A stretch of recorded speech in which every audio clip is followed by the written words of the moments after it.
Was Jesus Druze? Jesus' role in Christianity is based on the belief that he was Jewish. As far as we can tell from the New Testament, Jesus was an ordinary first century Jew, and he fit into an ordinary Jewish family in this period. In every respect, you see Jesus as a Jewish figure. The Gospels are pretty clear that there was a teacher who was a Jewish Galilean peasant who lived in the first century. In the original Greek writings of the New Testament, Jesus was referred to as Laudius, a Greek word that can be translated to describe people who are Jewish, but also people hailing from Judea. Is it possible that Jesus was Judean, but not religiously Jewish? It's unlikely. The Gospels are very clear that Jesus was religiously Jewish. He went with his family to Jerusalem for the Jewish holiday of Passover. His followers called him Rabbi. Most importantly, Jesus' Jewish identity was part of his being recognized as the Messiah. For him to fulfill that prophetic destiny, Jesus had to be Jewish.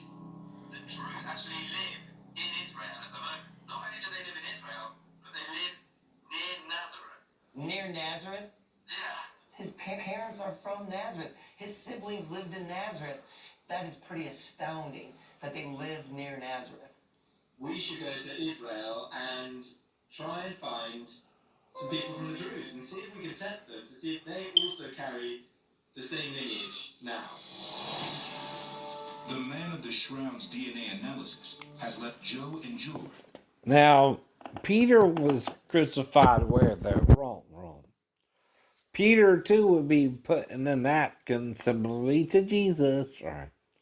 Buried similarly to Jesus, except for one detail.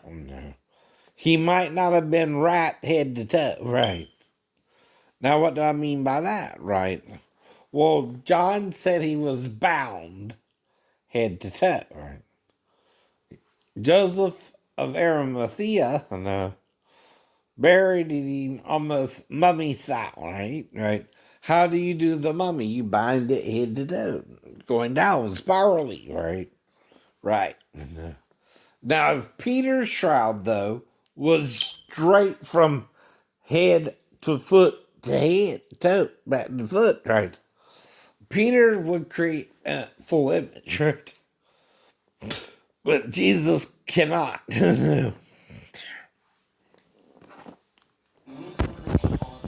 It could be Peter, though. It could be Peter, though. The Bible never mentions the Druze. So the idea that they could share ancestral lineage with Jesus is radical news. Or Peter. We didn't stop at computers. We didn't stop at storage or cloud. We kept going, working with our customers to enable a kind of technology that can guide an astronaut back to safety and help make a hospital come. The difference between binding someone or bounding them, right, is it's a tight wrap, right? You understand, right, what I mean, right? If you wrap it tight, you can't produce an image on the shroud. But if you wrap it loosely, you might could, right? Now, in Rome, they wouldn't care about such things. But in Jerusalem, they would. They would, right? Tell everybody how Liberty Mutual customizes Uh-huh. See, one would leave an image behind, one wouldn't. No. One would distort the image, right? If you bind it head to toe, right, you can't see who's on the shroud, right?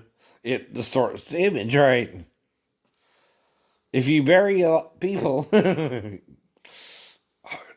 you would know that. But two men were crucified similarly, Christ and Peter, right? I keep having to remind you of that, right? And Peter, too, would have to be taken from his cross in Rome to his tomb in Rome. Where is Peter buried? From Rome. In Rome. In fact, the tomb of Peter is still in Rome. Jesus' tomb is still where? Jerusalem. Right. But one would produce a shroud, right? With his image on it, right? The image of Peter. And Christ wouldn't leave an image. I'm telling you why. I'm telling you why. Bound is the word John used, right? Head to toe, head to toe. Head to foot, head to foot. Tightly, tightly.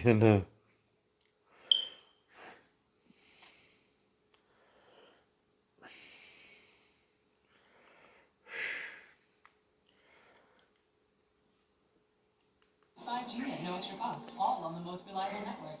So choose a data option that's right for you. Get nationwide. And see, a lot of people have problems since they forget Peter was also crucified like Jesus, but also upside down, right? That would also explain the wounds in the wrists versus the hands in Jerusalem. And I'm telling you why there too, right? Because one was crucified right side up, and the hands would be enough to support his weight at the time, right? Plus with the feet, right? They might have nailed it through both sides, right, of the cross, right? Into the frame itself, right? Would be another theory, so he could push up to lift up his weight, right? And yes, it would be extremely painful, but that's also why he could only do it for a few hours and passed out and died quickly too, right? Sure. Yeah, yeah. Now Peter was upside down, I know. He might would also die quickly too of asphyxiation as well, right? Huh. Be harder for him to breathe too, right?